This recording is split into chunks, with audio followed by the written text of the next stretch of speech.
First iPad was announced in 2010, Steve Jobs demoed it kind of as the ultimate way to browse the web.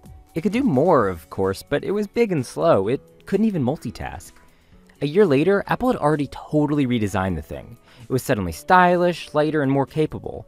Then serious updates started to come in 2012, when the iPad finally got a high-res Retina display and 2 processor bumps within an 8-month time span. Apple also introduced the iPad mini that year, almost 3 years after the original iPad. This is the line's first spin-off, and the idea was that it could help Apple compete against the onslaught of cheap Android tablets that were rolling out, like Google's Nexus 7.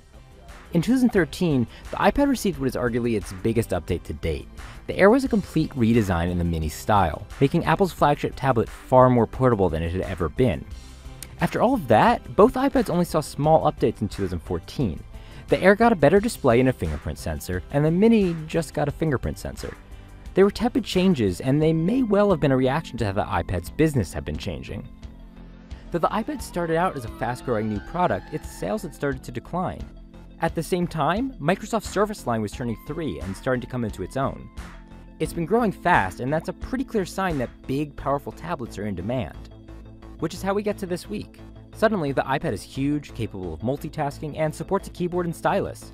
It's a natural evolution of the iPad's annual increase in power, but like the iPad mini, it's also an obvious response to market demand. So sure, the iPad Pro is just a bigger iPad, but it's not even close to what Apple could have made 5 years ago.